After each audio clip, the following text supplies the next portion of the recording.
Hi, Tom. Hi, Bob. Good. How you doing? Good. Thanks for having me on. Well, thank you for taking the time. Let me introduce us. I'm Robert Wright. This is The Wright Show, available on both streaming video and via audio podcast. So rate and review us and so on. You are Thomas Wright. So far as we know, there's no relationship, a close genetic relationship between us, I guess, right? I have some Irish ancestry. It's not impossible. We'll have to dig into that at some point over a We'll beer. have to do a little Ancestry.com session together at some point. So you are at the Brookings Institution, and you're director of a center there, right? Yeah, what is your I direct center the called? Center for US and Europe, and I also do some work on our center on strategy as well.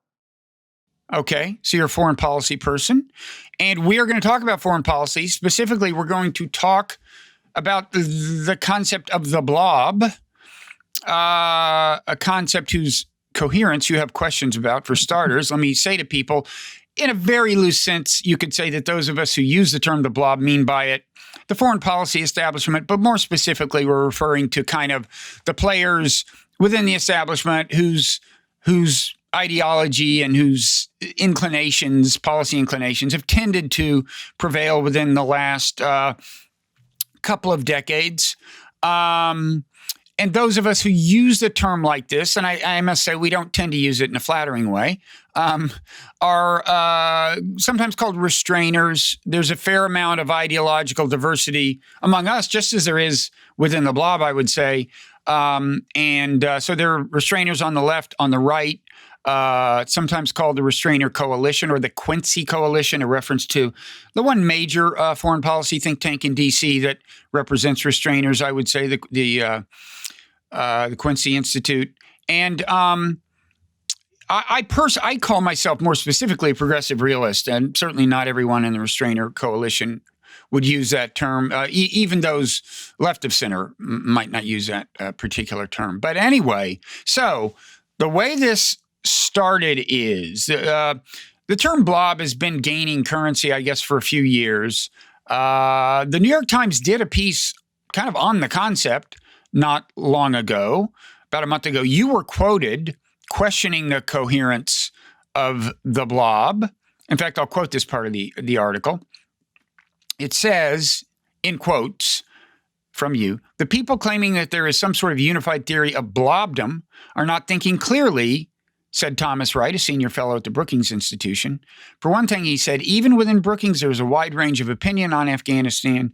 He supported the withdrawal, for instance, which would seem to make him a traitor to the blob, even though he is, by any definition, in the blob himself. So the part about, us, those of us who use the term blob not thinking clearly naturally got my attention, Tom. So I wrote, in response, a piece in my newsletter, Nonzero newsletter, called Toward a Unified Theory of Blobdom. Brought it to your attention and asked you if you wanted to talk about this, and you were kind enough to say yes. Anything you want to add by way of setting the context? Yeah, thanks, Bob, so much for having me on. And, thanks for the piece. Was provocative but thoughtful as always. And, really happy to engage. And, I read all your stuff. So thanks for writing such great and interesting stuff, even if I don't always agree. I mean, I guess where I would start is, to me, the use of the word blob is a little bit like the use of the word isolationism to describe sort of restrainers, in that it is something that's obviously, if not necessarily, by design, one could argue it's not necessarily pejorative. It's used in a pejorative way, and it's pretty much used to try to shut down debate or to lump people together in some way that, pigeonholes them or caricatures or characterizes maybe their position. And it was sort of for that reason. I don't know if I ever really used the term isolationism, but I definitely tried to stop using it about 5 or 6 years ago, because I thought there's really no point in using a label to describe people who don't want to be described in that way, and would argue that it sort of misrepresents what they say. So what I like to try to do, I don't know if I always succeed in this, but I like to try to accurately, describe the views of whoever it is I'm engaging with in ways that they wouldn't disagree with, and then sort of explain why I don't agree with that, or if there's any areas of overlap. And I think to me, sort of blobdom, and we can get onto your particular definition later, but I think just the concept and the way it's evolved since Ben Rhodes sort of coined it, has basically been to not quite shut down debate, but certainly to circumvent debate, right? So people are sort of just categorized in this, and that they all think the same thing.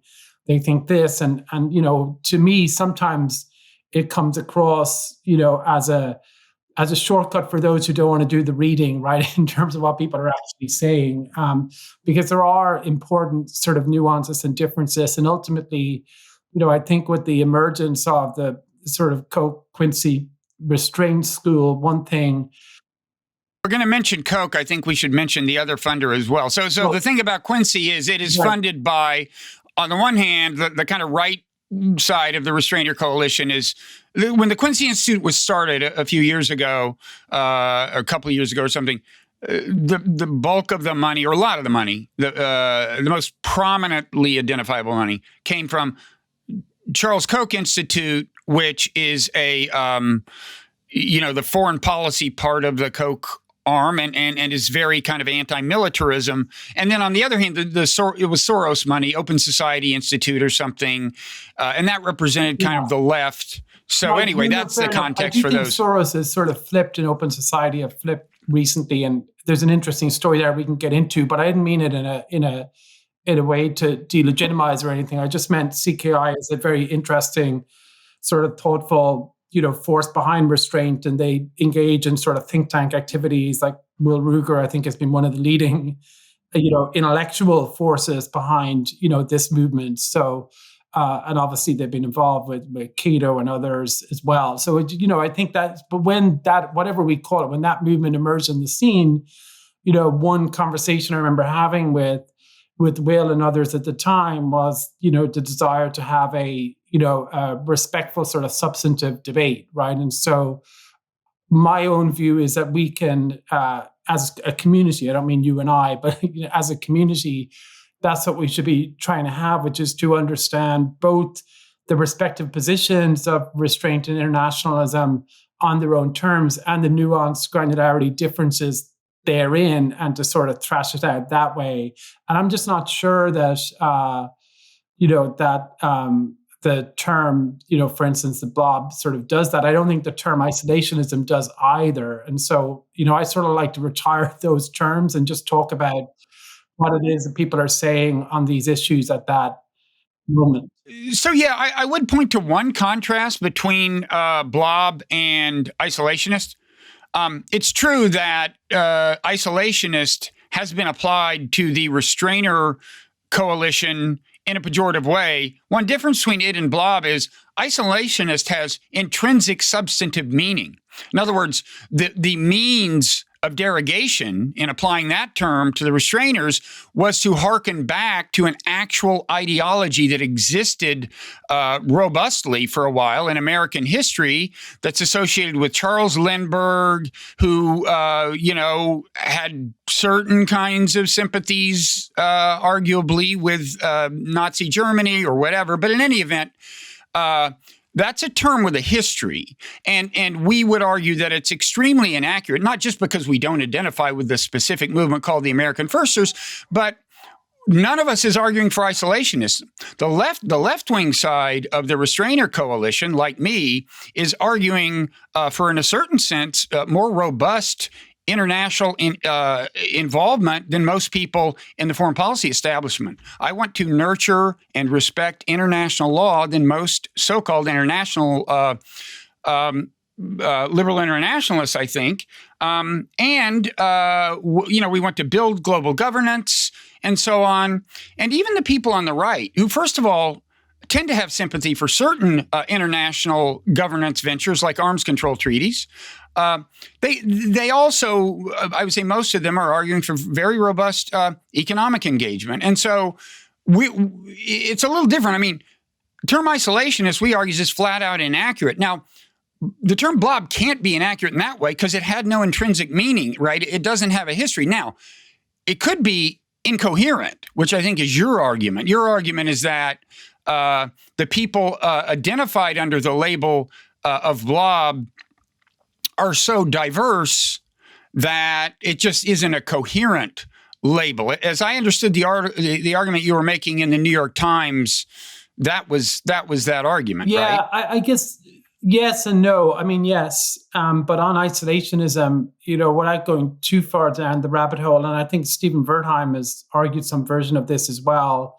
The America Firsters and those who wanted to stay out of World War II weren't technically isolationists either, in the sense that they also favored lots of engagement, and many of them favored actual security involvement in Asia. They were just opposed to it in Europe, and they also wanted trade, and many of those same arguments occurred. I mean, I don't find that a useful term because I think it completely, obscures the debate, and it has a literal meaning, which is at odds maybe with its use in diplomatic history, and it's not helpful. And so I don't see that as beneficial, but I don't think it's true that either isolationism has never existed or it has existed and there are some antecedents today. I'm of the view it probably never has existed in that literal term in which it's meant. And I also think it's just, I found it just very unhelpful, for having a discussion, that I don't think that term helps advance the debate. And I think what Restrainers are making, the point they're making is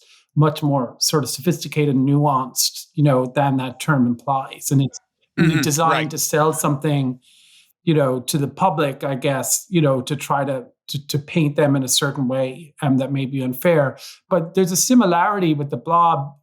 I mean, it's one thing to argue it doesn't have meaning, but then, if everyone's trying to attach a meaning to it and say there are these characteristics, some of which are true, right, in the sense that there are some people who think those things. I mean, my point is not necessarily that it's incoherent, although I think it is. It's that, really what we should be trying to do as basically professional analysts is to actually engage the substantive, arguments of what people are saying. And I've just seen, again, not from your work, but I've just seen in many occasions, if you take my colleague, for instance, Bob Kagan, who's often categorized, right, as sort of emblematic of interventionism and all of that, anyone who's actually read, his stuff over the last few years, I mean, it's been incredibly interesting and in some ways, different to what he has said before. And he's chosen, I think, topics and targets, that I think will be a big surprise to anyone who is just trying to, categorize him in that way. And I found, when his name comes up in conversation, a lot of people who are criticizing him haven't even read the pieces, or they're very selective. And so I think we need to, and I'm sure there are other examples on the other side too. So I just think we need to be more, as a community, more rigorous about reading, the substance of people with whom we disagree and then actually arguing about what they're saying today. And we can come on to Afghanistan, if you like, but I think that the debate, there was, more multifaceted and nuanced and diverse, within the think tank community. And of course, there's also the Biden administration, which basically comes from that centrist tradition for the most part, and they were the ones, implementing it. So, I thought it was an interesting story overall and very traumatic, obviously, what was happening. But I felt that the way in which it played out a little bit on the Twitter sort of discourse, it just didn't seem to reflect what I was sort of seeing personally. Okay, so let me try to actually not talk about Afghanistan. That is one big dividing line. And I think your position on that has probably evolved, right? I mean, you weren't calling for withdrawal a year ago. I was, on Afghanistan? I can't remember when I started, but certainly, in my exchange in foreign affairs with Stephen, I think we both agreed on that point, and that was like January, February of 2020, and before that too. I'm pretty sure I wrote it in Atlantic. I mean, I can explain why if you like, but I think no. You know what? I know. I'll take that as let's stipulate that. What I'd like to do is list several policies which I listed in my piece in my newsletter that I think are kind of diagnostic. I use them both to argue for the coherence of the concept of the blob and to characterize views I associate with the Blob. Let me say, there is no foreign policy label we use, neoconservative, liberal internationalist, restrainer, or anything else, where everyone within it agrees on everything. There's always disagreement, and we cannot expect the term the Blob to be any more kind of clear cut in its application than other foreign policy views are. But I tried to give an example where I think it's almost the division between Blob and Restrainers is more analytically useful than a distinction between, say, liberal internationalists and neoconservatives. And I listed 4 policies from the Obama administration, which I'll list, which I would suggest got, at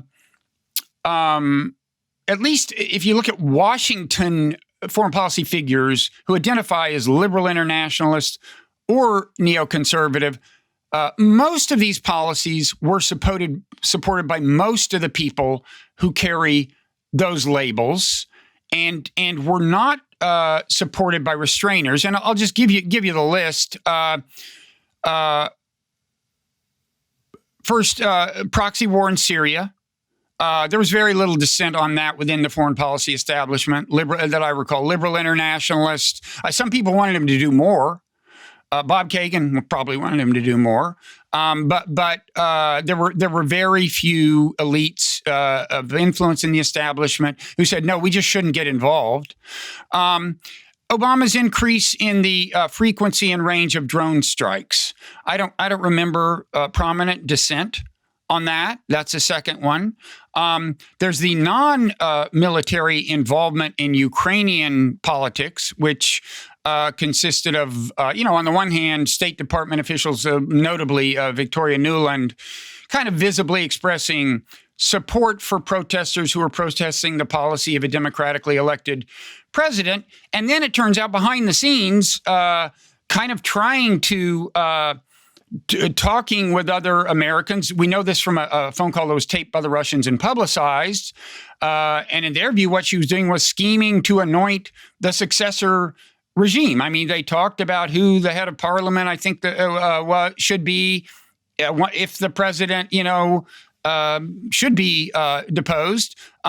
President was deposed. This person did become, I think, head of parliament. So anyway, this was taken by Russia as a form of intervention, somewhat the way we see, as a form of meddling in politics. It led to a series of unfortunate events. We'd probably both agree, and it's not to defend Russia's behavior, to point to this having some causal role, but Russia seized Ukraine, amped up support for half of what is now kind of a simmering civil war in Ukraine. The fourth of these is the intervention in Libya. And I would personally put particular emphasis on not just the initial intervention, which had Security Council authorization, which matters to me, but the kind of seamless morphing of this into a regime change operation, which violated, if not the letter, certainly the spirit of that UN mandate. Again, I don't remember much dissent. I would guess that your average influential foreign policy elite supported at least 3 of these 4, or at least did not object to more than one of them. Whereas pretty much all I would say a large majority of restrainers would say all of these were bad ideas. And I'm curious, in your own case, am I wrong? Did you oppose more than one or any of these policies, or more than one? And I haven't looked into this. It could turn out you did. But I'm arguing that because these important issues, an important, very prominent set of issues, does, I would argue, divide, kind of restrainers from kind of DC establishment, both liberal internationalists, at least most of them, and neocons. I would say we've got a case here where the Blob is actually, it's a useful analytical term to lump the neocons and liberal internationalists together is actually analytically useful. They had something in common on all these important things, or at least most of them. Most of the people had something in common. And that was my argument. And I'm curious. I mean, not to get all methodological on it, but I don't think we can take absence of a prominent dissent to some of these points, some of which are fairly sort of nuanced points in the episode that we're talking about. For instance, how you define the Ukraine piece as evidence that everyone was sort of enthusiastic or supported it. I mean, I'd be very curious. I don't recall a lot of restrainers necessarily speaking out on some of these either at the time, particularly in Ukraine. And, the point you make about Libya is interesting, distinguishing that initial intervention. But I definitely don't remember people speaking out that much against the initial intervention. I think Gates had concerns on the Monday of it, and by the Thursday it had come in, because you remember it was the sort of siege of Benghazi that was really the trigger for Obama sort of changing his view, because of course Obama had serious reservations about it. So, I think for any of these, I think we, to make the point, I think we would have to sort of see what specific, people and reports or tweets or articles we're talking about, because, you mentioned Bob, as an example, as someone who probably, supported it. I honestly don't recall him supporting it. I mean, I've known him throughout my time at Brookings. I mean, maybe he did, maybe he didn't. But I think that's the thing I'm sort of pushing against, is sort of the assumption, I'm sure if that piece had been in the New York Times saying I oppose Afghanistan, you probably would just have assumed, that I did. And so I think the staying in Afghanistan. So I think we do need to be just generally sort of rigorous about what the differences are on these specifically.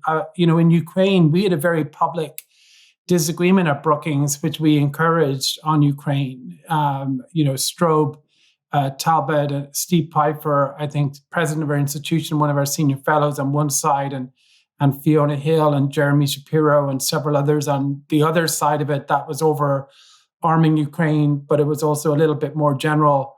As you know. Okay, but I just to be clear, I'm not talking about the arming of Ukraine. But I don't think Toria's telephone conversations were really crucial to what happened in terms of the Russian response. It was the EU the EU partnership agreement, rather than anything to do with NATO or the United States, that had been ratified by the parliament, that then the Russians objected to. And, I mean, we don't need to go too far into that, but these details matter in terms of how it, comes out. So, so it was that initial sort of trigger point was really between a civil power, like in the EU, that had no sort of military designs in Ukraine at all, and what they were sort of asking for, and what the Ukrainian parliament and government wanted to do, or people wanted to do. And then it took off, from there. Syria, the red line discussion, I guess, is the most prominent, of those. And that did divide, the community. I mean, I guess and I remember we probably first started speaking about this when we met each other through the Princeton project all those sort of years ago. But, the military intervention and the rules on intervention, I think that's a big topic, and it's one that has evolved a lot. I think people who, were more favorable to it before may have changed their views for a variety of different reasons in terms of how they would see it. I think people who would generally be opposed, would make exceptions. I mean, many restrainers, as far as I know, supported sort of that targeted intervention to free the Yazidis off the mountaintop, because it was a specific sort of operation during the Obama administration that had sort of a beginning and end. So there are criteria here where people can have different views, on different things. But I don't see, I think in some ways, I mean, an interesting point you make is people not objecting.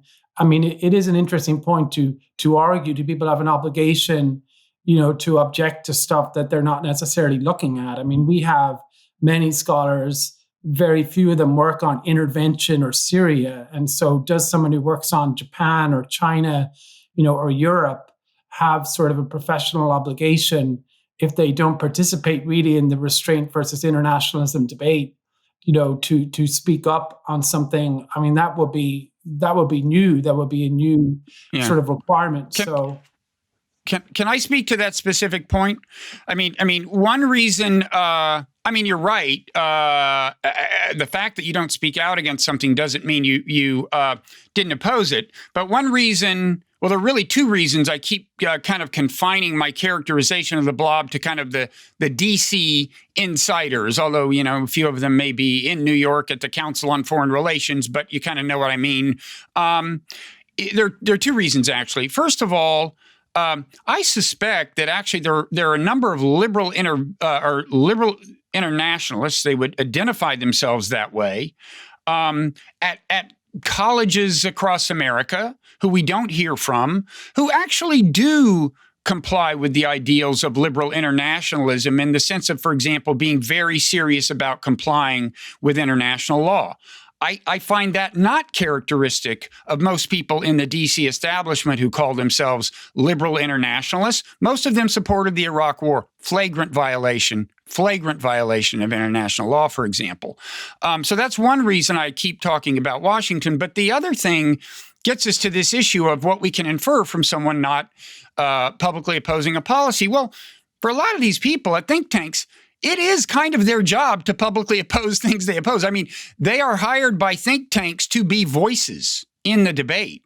And if nobody at Brookings is opposing what I described in Ukraine, for example, publicly, or nobody is opposing, any of those other things I mentioned, I think you can infer something from that. The people at Brookings do stand up often and oppose things that they are against if they're about to happen. That's their job, to a large extent. I mean, we did have people who opposed several of those things. I mean, I can't, each of them I'd need to go back and check. But, Jeremy Shapiro, to take one example, someone who was very prominent, consistently prominent in sort of being a skeptic of intervention, a skeptic of U.S. policy, has written that.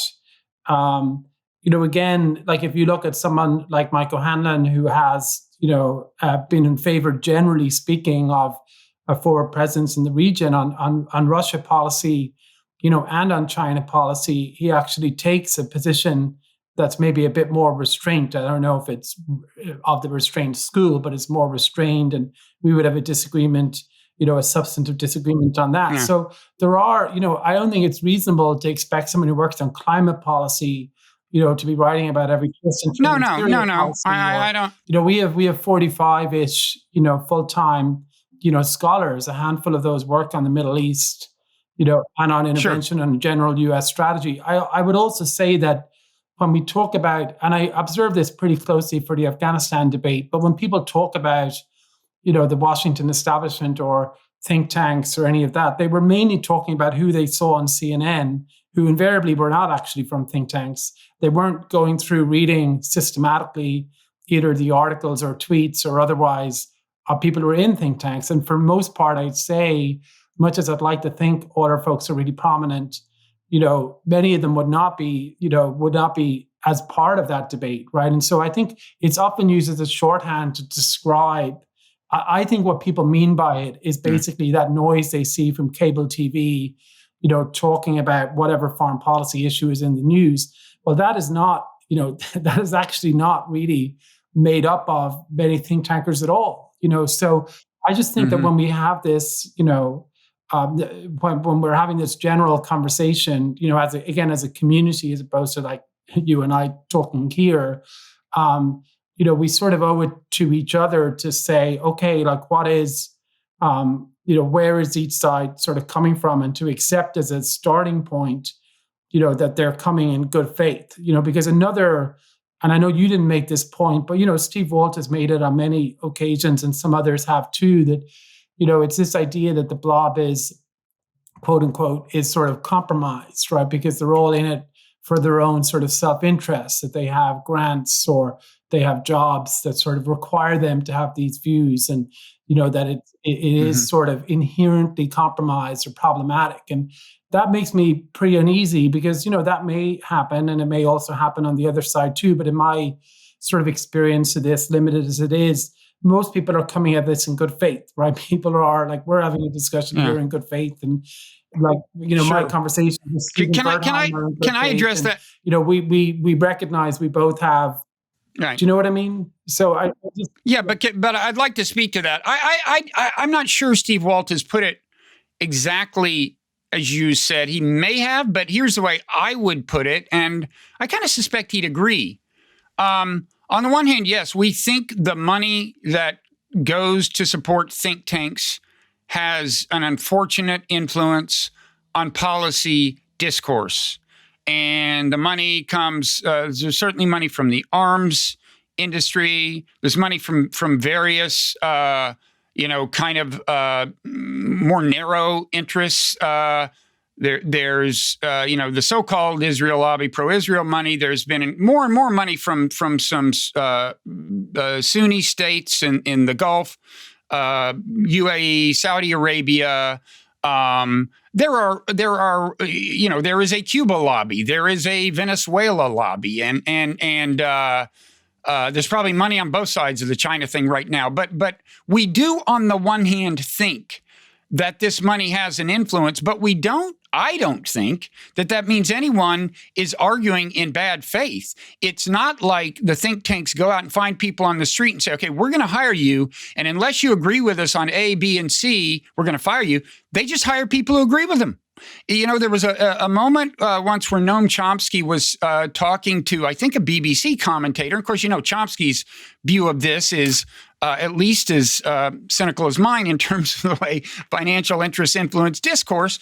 And the journalist was all offended. He was saying, you're saying that I believe these things because I'm paid to. And Chomsky said, no, I'm just saying, if you didn't already believe those things, you wouldn't have that job. Now, Tom, you can't deny that think tanks, ones that you might identify with ideologically, and other ones, including the Quincy Institute, when they hire people, all of these think tanks, when they hire people, they are usually filtering by ideology. That's the way it is. It's just that until the Quincy Institute, all of the money was coming from, the great bulk of the money was coming from the kinds of interests I described.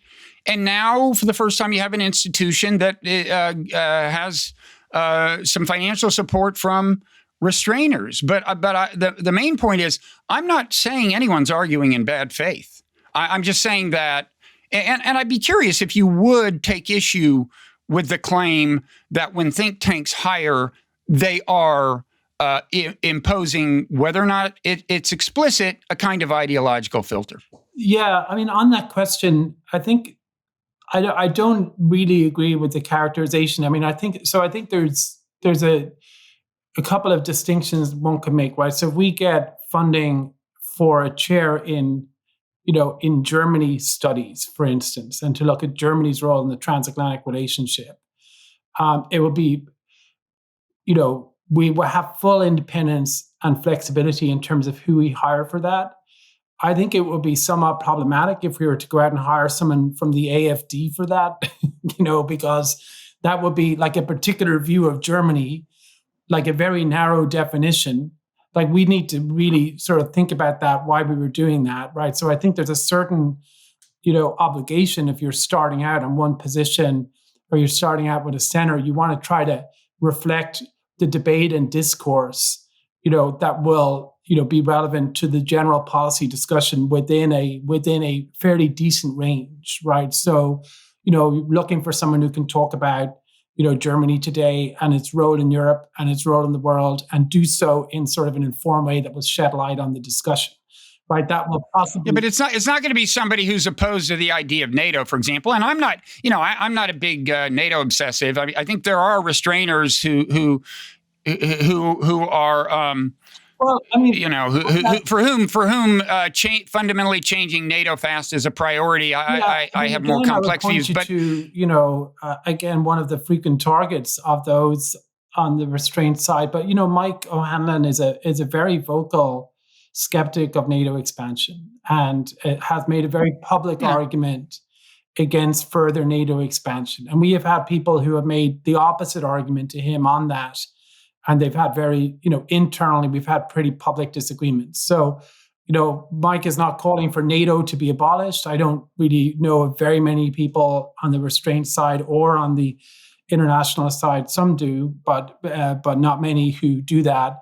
And I would say on the spectrum, if you look at what people like Emma Ashford at the Atlantic Council or Chris Preble say on NATO and what Mike says, on NATO, they're both sort of making a version of the same critique, which is, expansion may have gone too far. We need to halt that. And so that would be one, concrete example on an issue that I think is pretty core to transatlantic relations, where I think we do have, a diversity of view. So I think it is fair to say that, you have to, when you're making these, when think tanks are sort of deciding what they're going to work on, they have to decide a little bit, what is the spectrum of discourse, that we want to have. But I think that is pretty, again, in my limited experience, that is wider than is often sort of described. And it's wider in part because not the whole foreign policy debate does not really revolve around this question of restraint versus liberal internationalism, right? I mean, I think that's a tiny part. Well, again, I would say a true liberal internationalist could be a restrainer. But my problem is that supposedly part of liberal internationalism is upholding a rules-based order, which I take to include international law.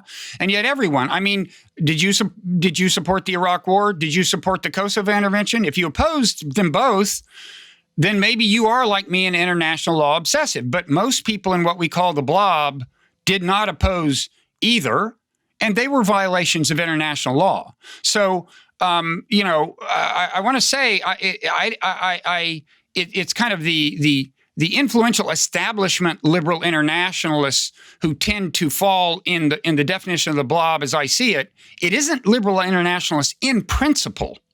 You could be a restrainer and be a liberal internationalist. It's just that if you are, you'll have trouble getting a job at a Washington think tank. I guess I sort of don't really. I don't really agree, I guess. I mean, the examples I was offering, I think, are of people who have views that I think would fall firmly outside your definition of blobdom. And, they're very vocal and very prominent. Now, what's interesting about some of those people, right? These are people who, I'm sorry to interrupt, but these are people who oppose the Iraq War in Kosovo? Well, I don't know. I mean, we're talking about pretty long. There aren't many who did and have jobs at think tanks. But we were talking a second ago about NATO expansion, right? So, I mean, Brookings. There was genuine disagreement. I mean, Tom Friedman was against it. It was before my time. There is disagreement within the Blob. There is disagreement within all schools of thought.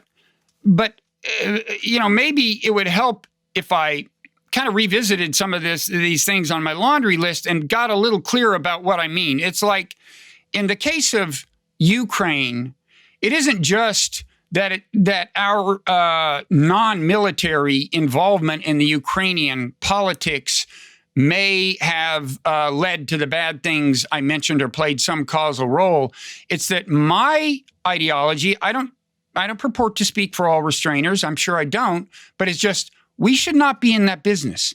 It is not the job of American State Department officials to go down and pass out cookies to protesters who are protesting the policies of a democratically elected president. However corrupt we may think he is, whatever, part of our worldview is that respecting the sovereignty of other nations is important. You can imagine, and that if we're going to violate the sovereignty, I would like to do so within the framework of international law, get Security Council support. One can imagine a human rights violation so extreme that you wouldn't wait for that. Fine.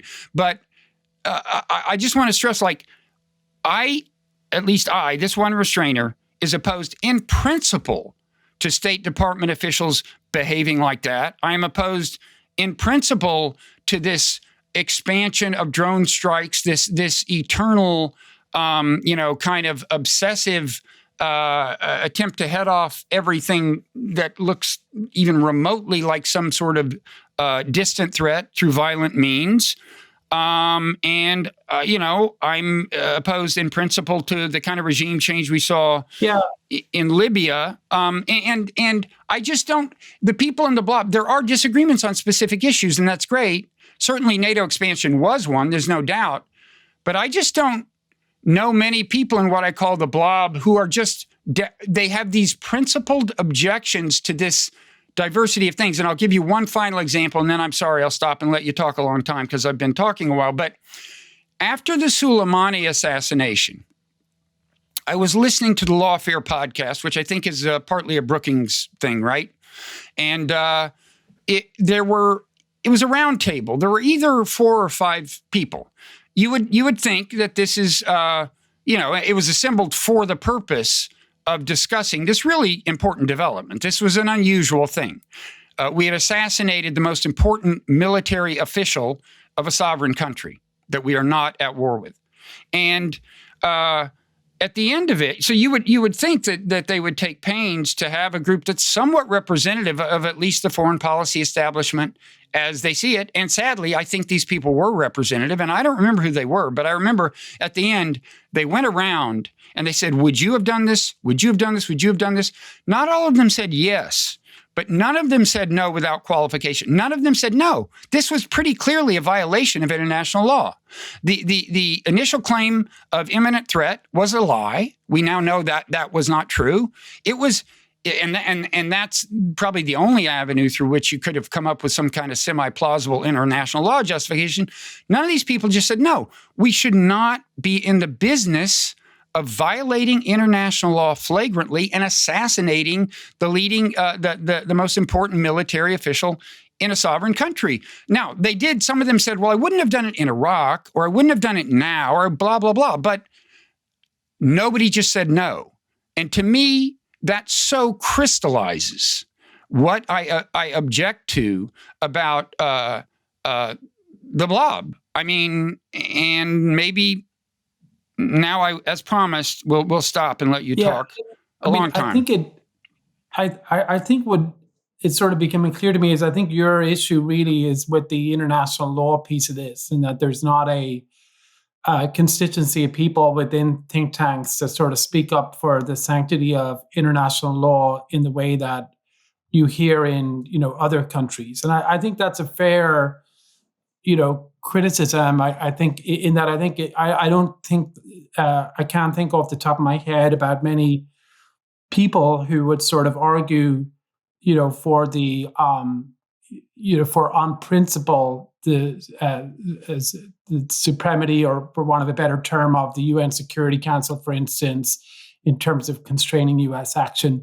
I also think there are many restrainers that wouldn't necessarily go along with that definition too, right? But that's absolutely true. I'm speaking for a part of the left of the restrainer coalition. I think the use of the term and your use of the term and what we're generally talking about is sort of a larger canvas, right, than that issue. And not to belittle it in any way, but I think it's it's not just on that. And I do think there are fairly significant differences within the community that sort of defy this, right? So I would, for instance, you mentioned some of the funding and stuff before.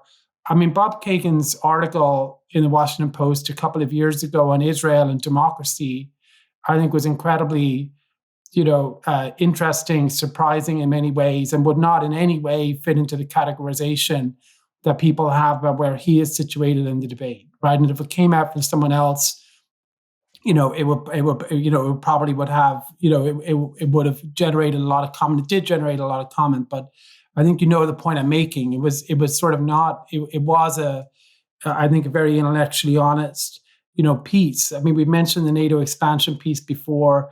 Ukraine, which I know you came back to. I mean, really, that incident in the square was very marginal to what was happening. I mean, those protests were about the the collapse in sovereignty in Ukraine because they wanted to ratify the EU sort of economic partnership agreement, and Russian political intervention prevented that from happening, which led to those protests. Now, we can have a conversation about that, right? But I don't think, I mean, to portray it as like Toria going down to the square to try to foment, dissent against a regime that was carrying out, the will of the state is not, like, it's literally not what happened. And I think it is, I always find Ukraine fascinating as a case study precisely because it had very little to do with the United States. This was an intra-European thing that then blew up because of how Russia reacted. And it's interesting because I think it would be hard pressed for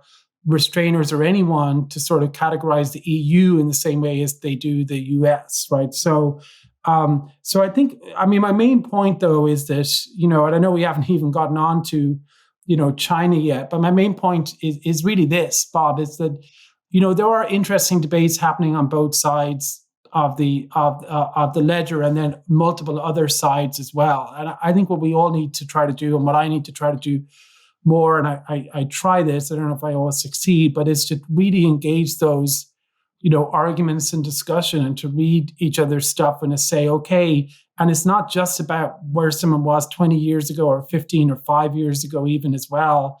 We also need to take on board those arguments, at the moment, and not necessarily dismiss them out of hand and have that, discussion. I was on one side of the Afghanistan debate, but I have to say I had a lot of, my confidence level in my position was more, I don't know what it was, but it definitely wasn't a 10, right? And it was because I felt there were strong arguments being made, by others. And so, our job is, analysis and policy analysis. And I think for the most part anyway, and I think we sort of really owe it to, again, I don't mean me, but the community as a whole, we really owe it to everyone to sort of fully engage in that as much as possible. And I think that starts with sort of recognizing, that there is a lot of different, nuances and perspectives, and those nuances and perspectives are important, and they're important on their own terms.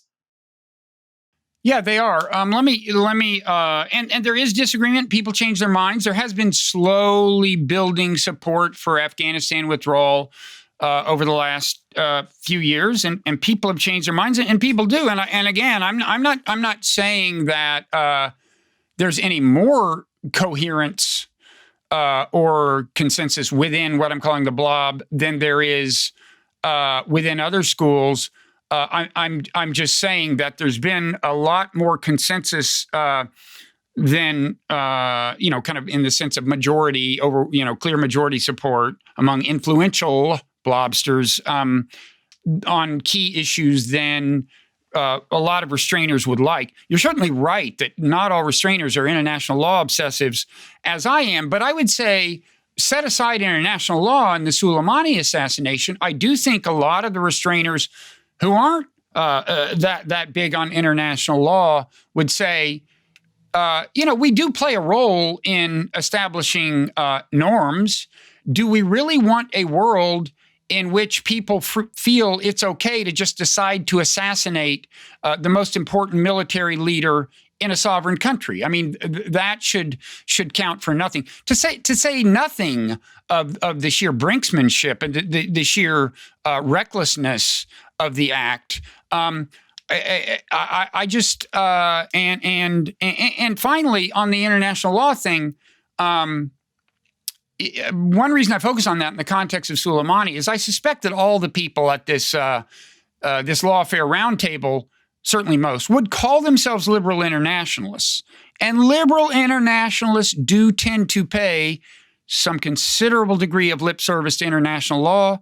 In my view, the influential ones in Washington often don't walk the walk. And that's the point I'm making there. On the Russia-Ukraine thing, I mean, and part of, to get back, well, this kind of unites the Soleimani and Ukraine thing, is there is a common, I noted in my newsletter piece some common tendencies among people in the blob, a kind of, threat inflation, a kind of a Manichaean division of the world in terms of between good and bad, American exceptionalism, meddling, and so on. There are also common kind of tendencies among restrainers. And I would say one of them that cuts across left and right is an emphasis on looking at things from the point of view of other actors and not getting too kind of narcissistically American in the way we look at things. I mean, the idea behind the Soleimani strike is, okay, countries don't generally go around assassinating leaders, but we're America. And we're pretty sure these Iranians are bad guys. Well, I'd like to, re-examine the assumption of whether they're any worse than any number of our allies in the region. And kind of similarly in Ukraine, I'd like to, if you want to understand, there is this emphasis on putting yourself in the shoes of the other actors. If you do that with Vladimir Putin, you may get accused of being a Putin apologist. I think most restrainers would say tough luck. We think it's an important exercise. And we would say, look, Ukraine is like right in his neighborhood. It matters to him in a way that it doesn't matter to us. And as for the Russian, what you call the Russian intervention, as if we were fending off a Russian intervention in Ukraine, I would say, is that intervention qualitatively different from the way America has muscled any number of less powerful states that are more or less allied with us, or we would like to be allied with us? We do that all the time. We exert economic pressure. We exert all kinds of pressure on people, and to get the president to bring, or the legislature, whatever, to bring their policies in line with our goals. And when we do it, we don't think of that itself as such an intrusion on their sovereignty as to warrant someone else coming in and trying to counteract us, right? So. Yeah.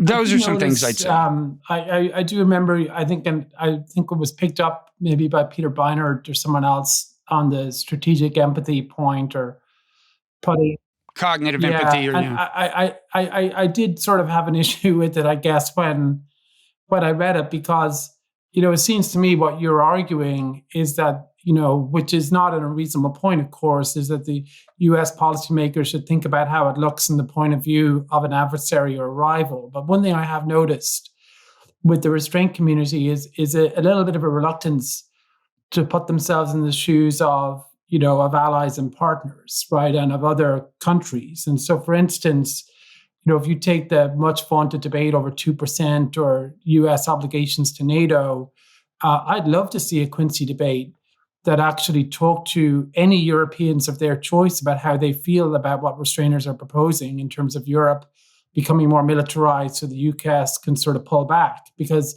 I can't actually find anybody, Green Party, on the center left, or, let alone on the right, who would naturally sort of support that. And so I think it would be an interesting conversation.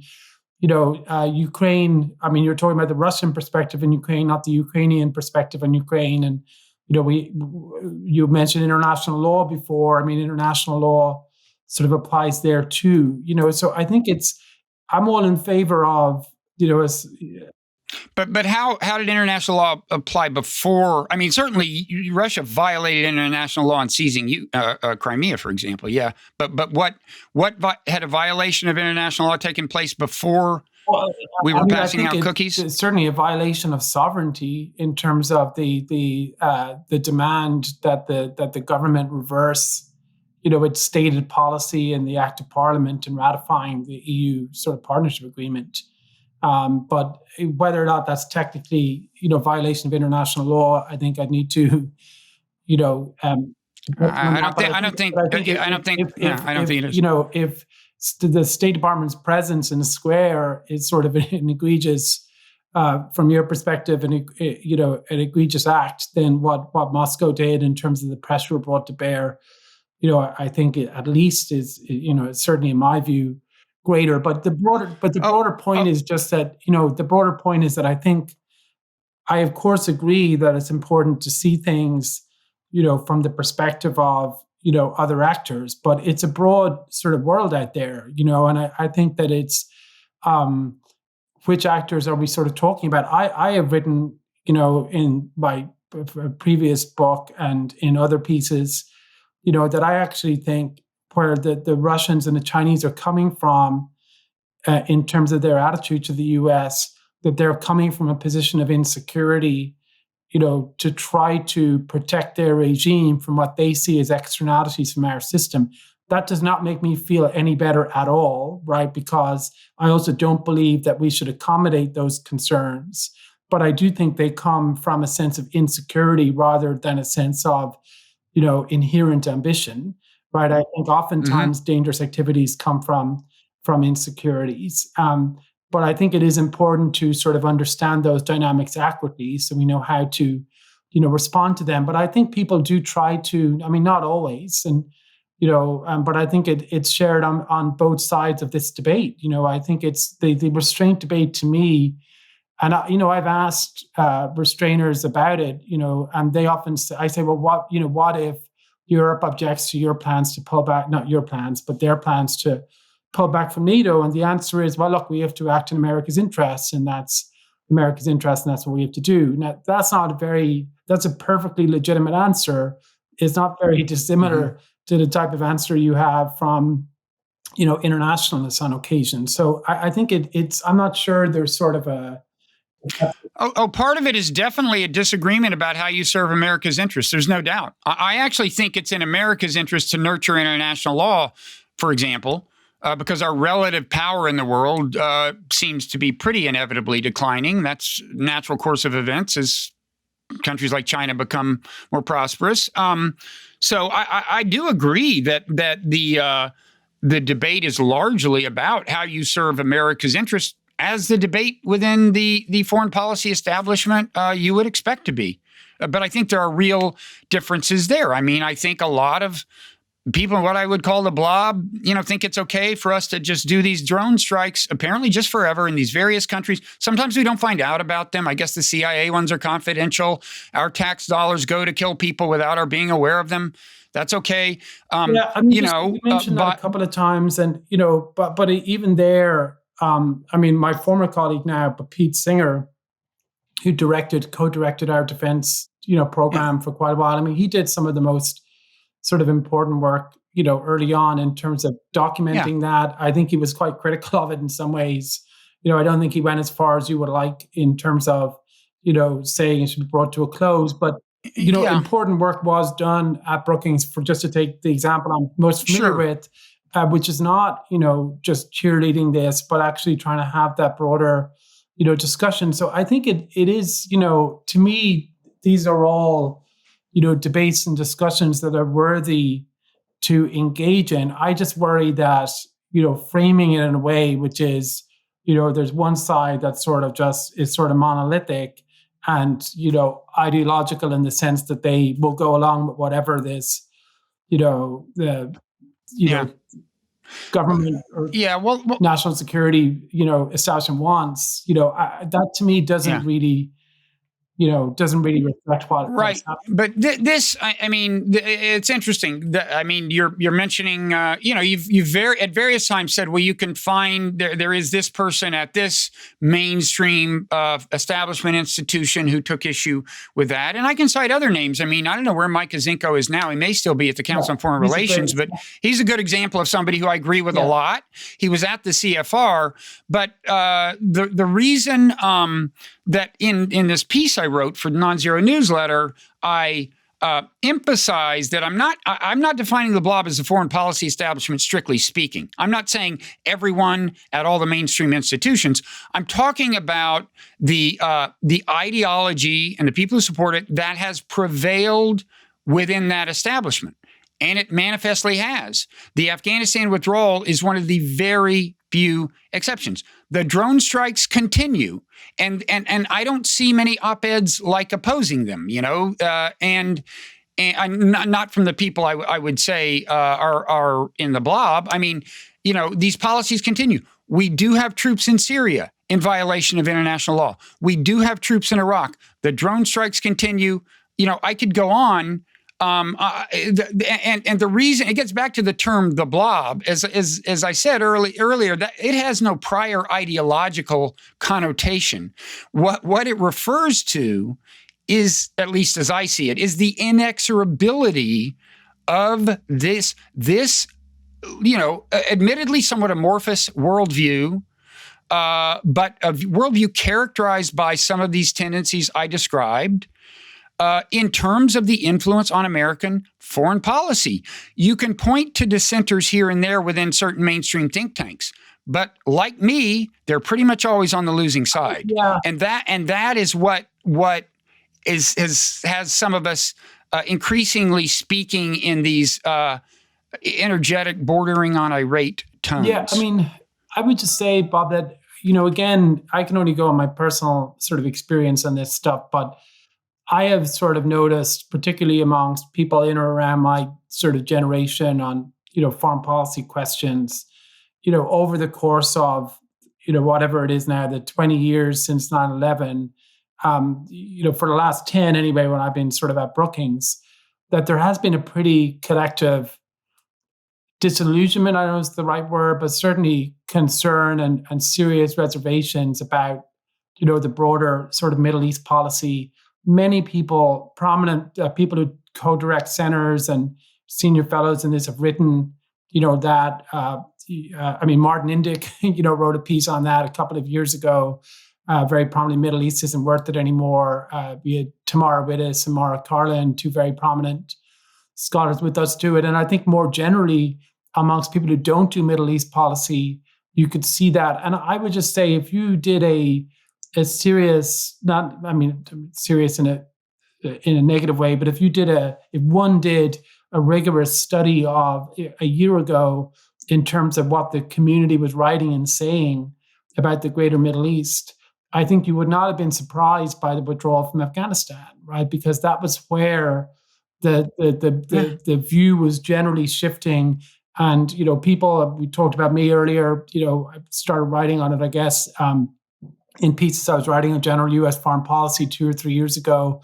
I think Jake Sullivan wrote about it in some pieces he wrote as well. There were it's out there, but you sort of have to dig a little bit to find it. But I think what more interests me than descriptions of the blob are sort of analytical pieces that really delve into the evolution of views in the different schools, right? I'm particularly interested in, I try to write about this in the campaign, but I felt the centrist debate on foreign policy was actually consequential and being neglected, right? Because a lot of the people who served in the Obama administration had publicly changed their minds on things, but no one had picked up on it because everyone was focused on the progressive debate, which was very interesting and important too, right? I think the internal Quincy, restraint debate is very interesting, but that really requires a starting assumption that these things are not static, that people are actually changing and evolving. And so I think, to me, that's a much more interesting area of focus, because it's sort of recognizing the dynamic nature, of the debate and discussion. I people evolve. I suppose I'm trying to hasten the evolution, but my main point is there is a loose coherence in what for decades has been the dominant tendency within the foreign policy establishment, which has been interventionist in various ways: direct military intervention in Iraq, aerial intervention in Libya, proxy intervention in Syria, intervention by drone in God knows where, plus we're sending special forces everywhere, notwithstanding the fact that if we keep having to send them to more and more countries, this must mean the global war on terror isn't working, and maybe we should rethink.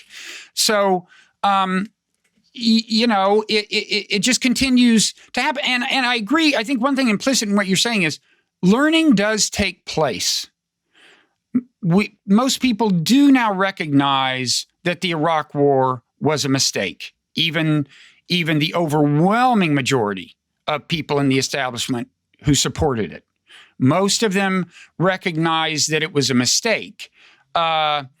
But it's taken a while. And meanwhile, as I suggested, we continue to engage in these other forms of intervention. And no such consensus has, I think, developed in most cases that these were a mistake, even though I think there's evidence that they have been. But I certainly take your point. Look, people evolve, and if my sounding this confrontational it inhibits that evolution, then it's a tactical mistake. But it grows out of a frustration. Ever since I was opposing the Iraq War and looking around and not understanding why we were kicking arms inspectors out of a country so we could invade it and look for arms. So I just, maybe my, if only to illustrate the frustration some of us feel, maybe I've at least served to do that. I take a lot of the points you're making. People change. It just seems to me the learning process is pretty slow. And, the other thing I'd say is it isn't, in a way, it isn't, the politics, and sometimes it isn't just the blob.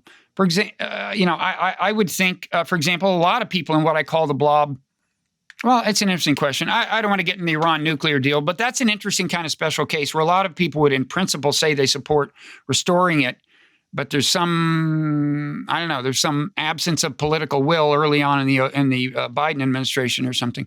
The other thing we haven't had time to mention, which I think we would disagree on, is the whole, whether our mission should be to roll back, autocracy and authoritarianism in the world, whether that's going to be a productive endeavor. We should do that another time. I know you have strong feelings about that. I think that's a debate to me that has been sort of, a bit like how it's sort of portrayed publicly is a bit different, I think, to how it's what people are saying. But I think I would happily, and of course, China and all of that, I think.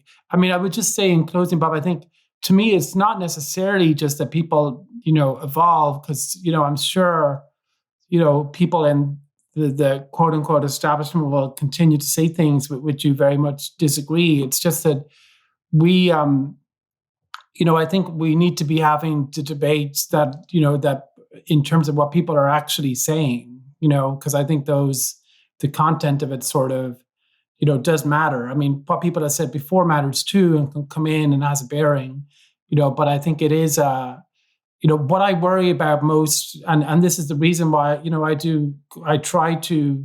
doing a CKI event, I guess, in early November as well, discussing these things with restrainers. But I think it's really important we do sort of engage on the substance. And I'm all in favor, actually, of sort of, elevating these debates and the restraint versus an internationalism debate in the discourse, because I think that's what we want to do. Like, we want to have that, discussion even when we disagree, because I think it is a fair complaint, actually, that more traditional realist perspectives, have been somewhat marginalized. And I think, the new energy that's there, which has been in academia for quite a while, is now there in the policy side. I do think we need to lean in and engage that, So I guess I don't disagree with you, on that. And I think we have more work to do on all sides to do that. All I would sort of ask is that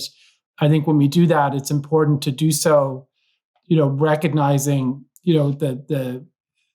presenting the arguments in a way that each side would think is a reasonable reflection of what they're actually saying. So I don't, I found your piece very provocative and interesting, and, very glad to talk about it.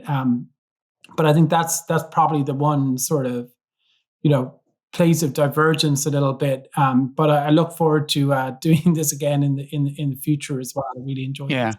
So do I. I tried to emphasize in the piece that not everyone on the blob does agree with these things. These are tendencies, and but I very much appreciate your engaging, and also appreciate your on the same platform on Blogging Heads TV, at least not on the Wright show, but having a conversation with Stephen Wertheim earlier.